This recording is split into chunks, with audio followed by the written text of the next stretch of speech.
They do have the tire. This guy wants to tire, so we cannot let him tire by any means necessary. And as you guys can see, they like the Junkrat and the Mei, they really don't have much to do because hello boys and girls, ladies and gentlemen, welcome to today's video. Today's video is your weekly gameplay of or your weekly series of how to DPS better. And funny enough, we have someone called NZZ and my name is Naz, so that's actually funny. Anyways, we're playing on Samoa, so guys, we're keeping this series very basic. This series is for the people that who are not DPS mains and they want to get better at DPS, or their main role is not DPS and they want to get better at DPS, or they're DPS players but they want to get better at it. You will learn, but mostly we're going to stick to the basics. So for example, because someone in my last video said, why did you're talking about high ground control and you're not playing Ashe and you're playing Torbjorn? Well, that's the point. If there's more simpler option, I'm obviously going to tell you that option, not something more difficult. So please understand that that's my goal. So when I think of Samoa, I really think about three characters in general. Number one is Reaper. Reaper is freaking great on this map. And number two, I think about Symmetra and Torbjorn, and of course the fourth one, sorry, I forgot to mention, Junkrat. All of these characters are really simple, and they're really effective. So depending downtown, which one is downtown? Okay, so this one, Symmetra kind of struggles here because there's a lot of off angles to control, so we're not gonna go Symmetra here, but we can go Torbjorn or Reaper. So let me just check my team comp. Okay, so we do have a Rhine. We do have enough frontline presence, so we will go Reaper because we have enough frontline with the Ana Moira Reaper Mei. They don't really need extra frontline, so we could afford to flank and pressure the backline a little bit with Reaper. And you guys know me, I'm usually against flanking. But in this specific, okay, so this is going to be difficult because we're going against also a very nasty team comp, a very stationary one as well. So we actually might switch our playstyle, but we'll see. But we need to dismember and we need to split their team comp. Otherwise, we're actually especially my run is going to struggle a lot. Okay, we have both of the supports on the Mei and on the Junkrat. So we did our job by splitting their resources, and as you guys can see, our picks are starting to show. That's annoying this Mei a little bit. This Bab does not have immortality, he doesn't have any abilities left, so we're gonna all in and kill him. But he's getting the heals from the oh my god, the pylon was somewhere nearby because he got a little bit of healing. So we kind of flopped that one. Unfortunately, we played that one very bad. But guys, when you see Junkrat and Mei, you immediately go Pharah because there's no downside. You get infinite value. You don't really need to be the best at Pharah to actually get value against her. I mean, sure, you're going against double hit scan support, but you're going to put good amount of pressure against these two DPS players. Otherwise, these two are going to dominate. So we're going to be looking main at just spamming chokes here. We're not going to do anything advanced or stuff like that, but you're going to make the Mei's life a little bit harder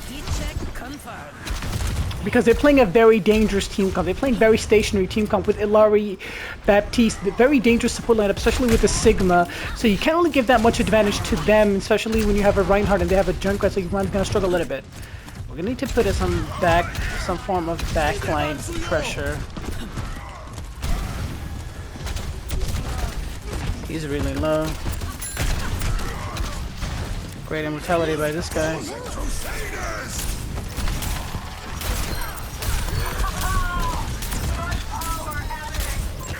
No way she's gonna let that kill shot. She got greedy, so to be honest, I'm gonna be frank with you guys. Yeah, sure, I'm a Pharah main, so it might look a little bit difficult for you guys, and Pharah is not really a hero that anybody can pick up and play, but I promise you guys, when you see Junkrat and Mei, your best bet is to play Pharah. You don't really need to be the best at her again, but because you have such a great matchup against her. And keep in mind, I'm playing also against Bab and Illari, so not the easiest supplement to play Pharah into, but it's just the way it goes when it comes to matchup wise.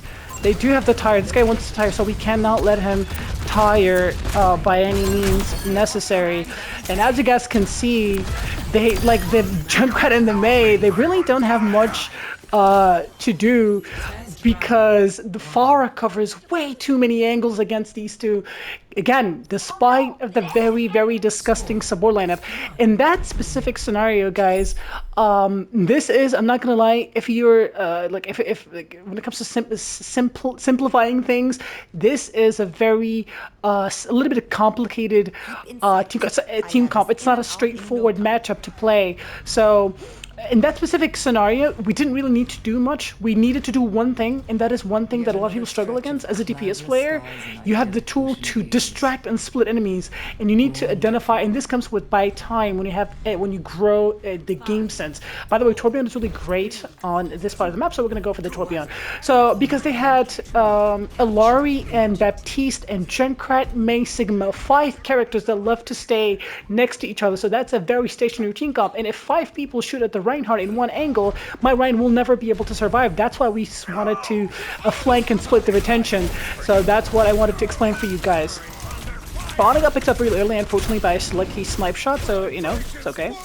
What do they have? Okay, they have Cassidy now, so we do have a great, I would say matchup, but unfortunately their Ana died. But matchup-wise, we do have a great matchup because Ana Ryan is always better than Mercy, Bab, Reinhardt. But unfortunately our Ana, our Joker, died the first. So can we do something better here? I feel like, you know what?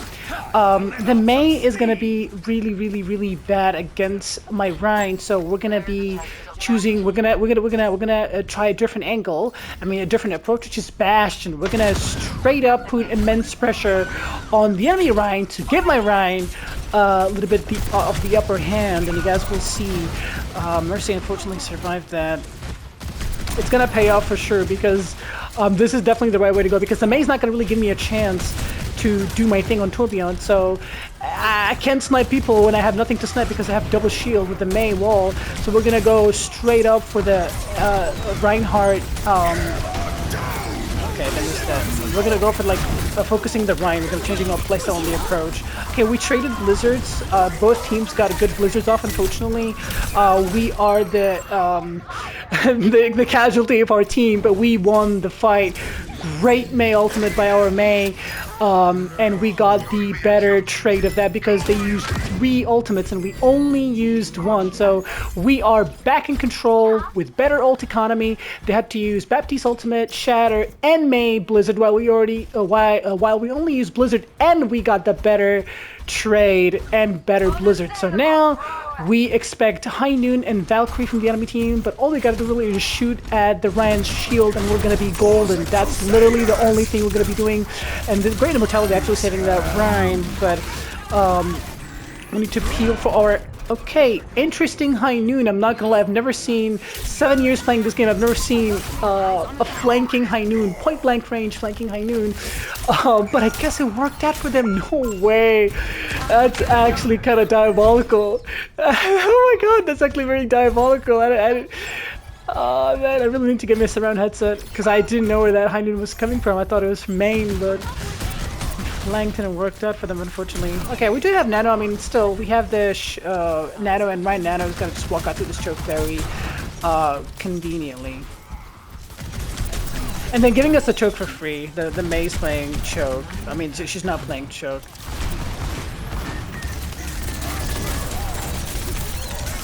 Look at the immense pressure we're putting on the Reinhardt. Mei's cooked. We're going to deny the rest.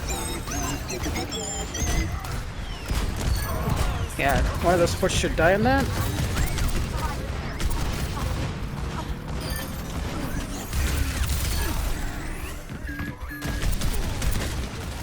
Okay, we saved the Ana successfully. That was my goal. Guys, against the Reinhardt, I wouldn't really recommend the rocket perks. I see a lot of people go for the rocket perks. It's good at catching up people off guard, but if you want to pressure the Rein, I definitely prefer the sentry gun. I don't know why would you drop your shield when your Bastion is in sentry mode. Very an error on my Rein's end, unfortunately. She's gonna get blizzard. Oh my god, yeah, it's gonna be a nasty blizzard too. Very great blizzard by this guy. But somehow we actually didn't get caught in it.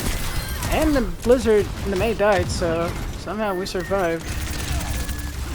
That guy's very low. Great blizzard. Hopefully. Nope, nobody's on it because they broke LOS. So both Meis got a very bad blizzard.